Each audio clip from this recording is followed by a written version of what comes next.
Now that our little one has arrived, let's celebrate with a baby shower. Since it's your first grandchild, we're hoping for some extra love in the form of generous gifts. With a smug smile, I presented an envelope containing a sum of money, only to be met with a sharp rebuke. Only $300? Spare me the insult. That won't even cover a week's worth of diapers. Her words hit me like a sudden gust of wind, leaving me stunned and trembling. I'm Olivia, a 57-year-old office worker. My husband, John, manages an auto repair shop alongside our son-in-law, Mason, who's married to our eldest daughter, Ava. They specialize in luxury cars, and business seems to be flourishing. With the luxury car dealerships clamoring for their services and the hefty repair and inspection fees rolling in, Mason frequently quips, "You've got the business acumen down pat. I could learn a thing or two from you and step up my game." Mason and Ava tied the knot half a decade ago. Originally an ordinary office worker, Mason harbored a deep passion for automobiles. He pursued his mechanic certification and apprenticed under John. Although we don't share a roof with our daughter and son-in-law, our paths cross almost daily now that Ava has taken on a role as a secretary at her husband's garage. Our residence and their workshop may be separate, but their proximity ensures frequent visits. Sometimes I drop by and the four of us enjoy each other's company. Mason's affable nature and approachability make him feel like a natural part of our family. It's as if he's been our son all along. We do have a biological son, but ever since he ventured out for his career, our encounters have become scarce. William trails Ava by 2 years in age and never quite warmed to his father's profession. Upon graduating from college, he opted for a conventional corporate job. In his elementary years, he'd often proclaim, "I'll run Dad's shop when I grow up." Yet, as he matured, his aspirations took a turn. Running a repair shop won't cut it in today's world. I'm not keen on being coated in grease either. John never harbored explicit hopes for William to inherit the business. However, when William unequivocally dismissed the idea, a tinge of sadness crossed John's face. John had assembled a team of employees and found himself contemplating the road ahead. With Mason's arrival, he found himself envisioning a clearer future. If there were no heirs to the business, he resolved to give his employees a heads up, allowing them time to secure alternative employment. However, with Mason's involvement, he saw the prospect of leaving the enterprise in capable hands. Ava was caught off guard by the prospect of Mason succeeding her father, yet she couldn't help but feel a mix of surprise and relief as she inquired, "I always knew Mason had a passion for cars, but I never anticipated him stepping into my dad's shoes and taking over.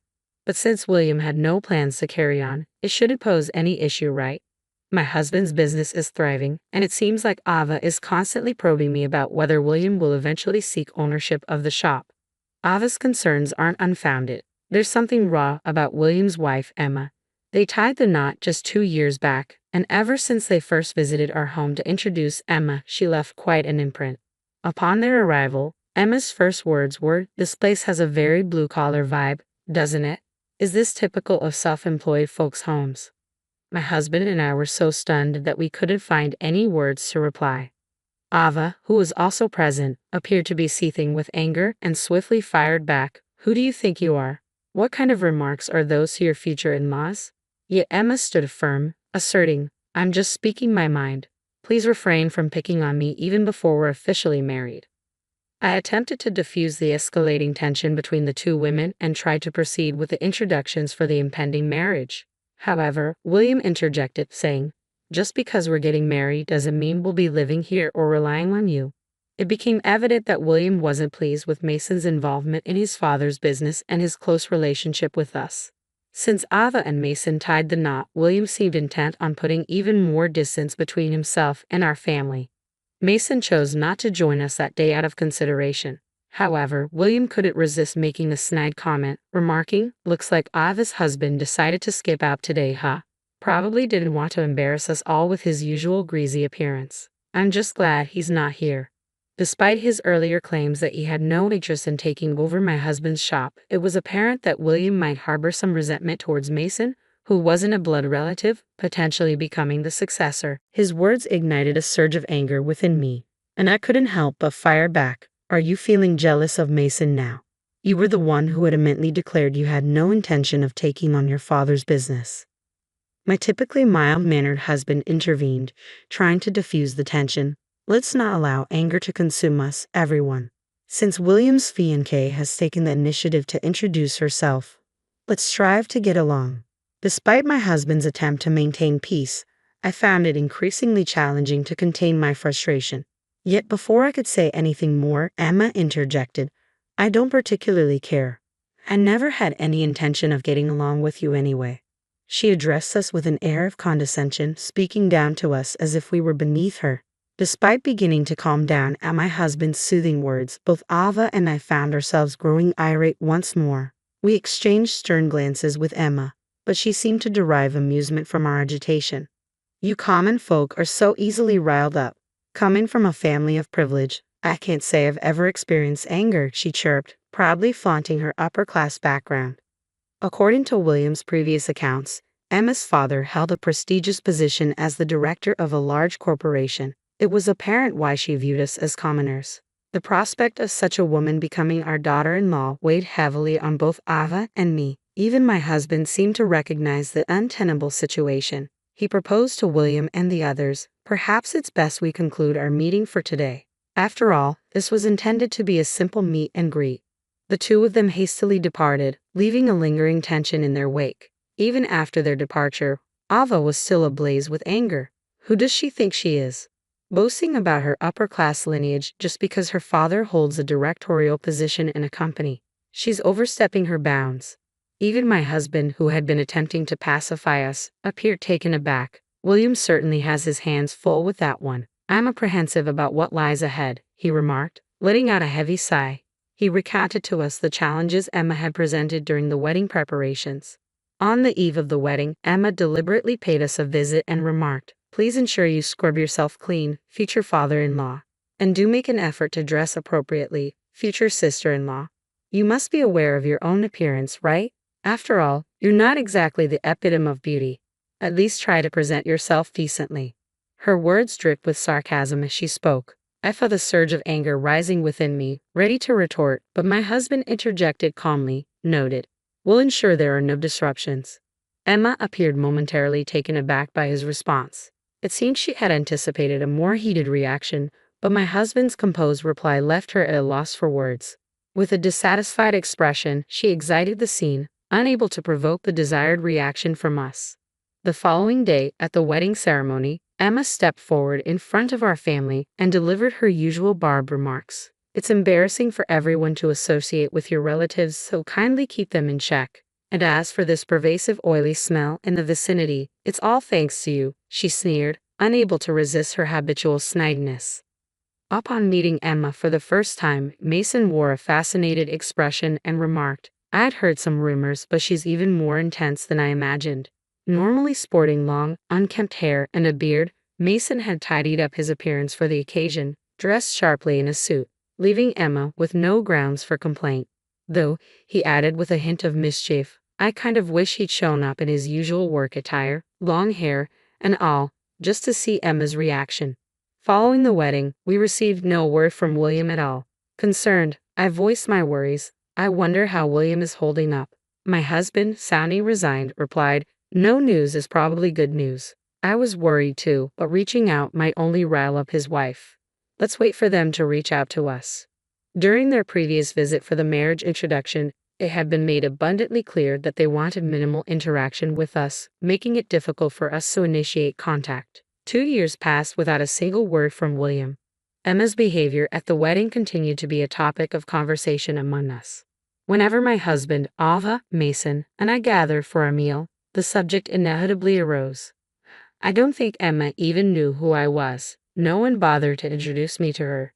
She probably saw me as some rough relative, Mason remarked, eliciting laughter from us. It would have been quite a sight if you had shown up in your typical work attire, messy hair and all.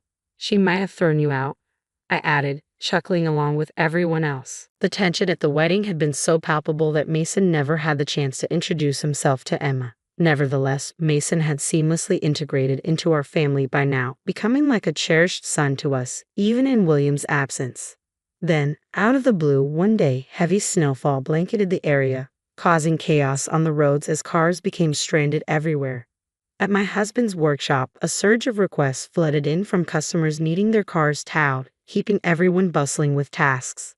The team split up duties to handle the influx efficiently. My husband and Mason embarked on a job for a foreign car dealer, a routine task for them. However, upon their return, both wore expressions of despondency. Concerned, Ava probed Mason about their mood, but he brushed it off with a casual, "It's nothing." Taking his word for it, I didn't dwell on their demeanor. A few days later, William and Emma unexpectedly appeared at our doorstep, Emma cradling a baby in her arms. At the sight of the sleeping infant, a smile spread across my face involuntarily. Ava, who happened to be visiting, shared in the moment, exclaiming, "Emma, you've had a baby." She reached out to touch the child, only to draw back abruptly, recoiling from Emma's hand with a sharp cry, "Don't touch her with your greasy hands. The smell of oil will rub off." The sight of the baby momentarily swept away my concerns, but it quickly became apparent that Emma remained unchanged, even in her new role as a mother. As tensions thickened, Emma, true to form, remarked, "Now that our little one has arrived, let's celebrate with a baby shower. Since it's your first grandchild, please be generous with the gift money." Her words laced with the usual sarcasm. I hastily gathered $300 into an envelope and passed it to Emma. If I had foreseen the occasion, I would have prepared more thoughtfully. However, her sudden visit left me unprepared, with no time to gather more funds or inquire about her preferences. Snatching the envelope from my hand, Emma swiftly inspected its contents, her voice rising in indignation. "Are you kidding me? Only $300? That won't even cover the cost of diapers." With an uncharacteristic burst of volume, my usually composed husband abruptly reclaimed the envelope from Emma's grasp, his voice thundering, "You will not disrespect us like this. Is William even the father of that child?" His words echoed with a forcefulness I had never witnessed in him before. His assertion about the child's paternity left me utterly bewildered. The intensity of my husband's outburst drew Mason from the rear of the room, his expression marked by confusion as he entered. Yet upon catching sight of Emma, Mason's countenance shifted to one of shock.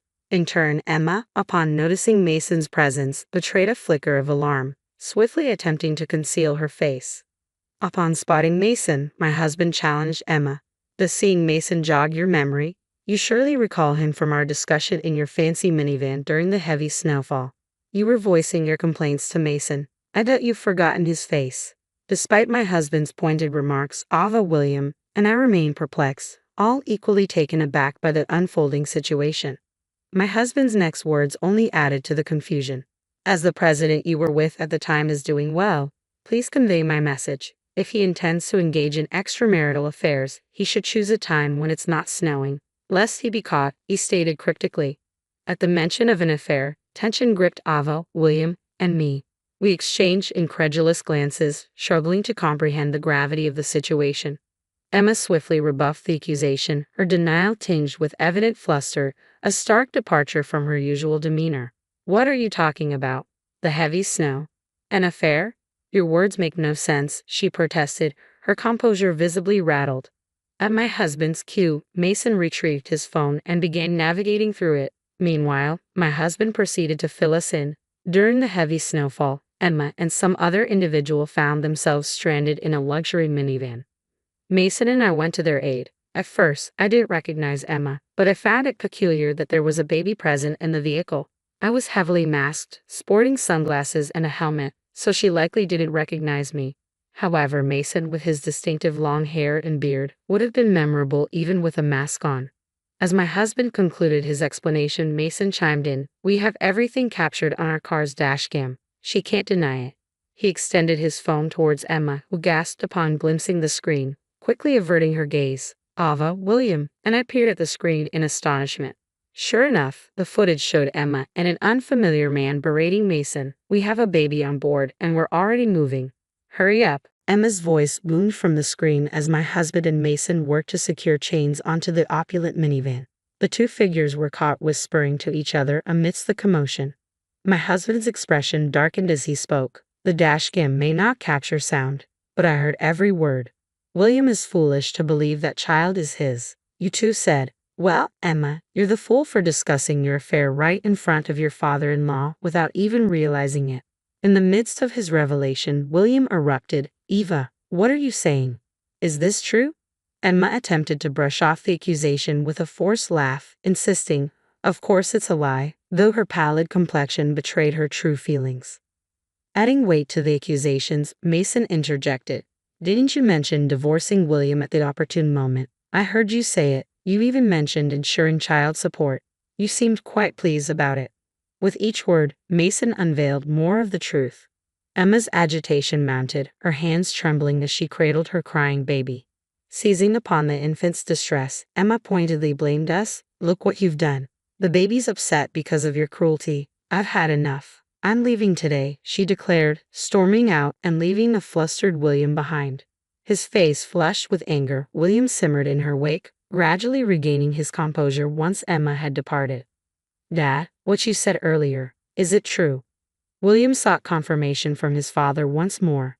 His father silently nodded, prompting Mason to elaborate. "Emma's lover happens to be the president of a company that does business with our shop. Word has it from some dealers that Emma accompanied him when he came to purchase a car. Apparently, he opted for a minivan because they were expecting a child," he divulged, providing intricate details. Overwhelmed, William lowered his head into his hands, sinking to a crouched position. Later, a DNA test confirmed what had been suspected. The child was not William's. Promptly, William initiated divorce proceedings. Meanwhile, Emma, defiant in her demeanor, scorned the idea of marrying a commoner like William, exclaiming, "That was my mistake." However, the DNA results unveiled another twist. The child's true father was not the president, but another man, further complicating matters. It appeared Emma had been involved with yet another individual, one who was already married. In the ensuing divorce proceedings, William sought compensation from Emma as well as from her two lovers.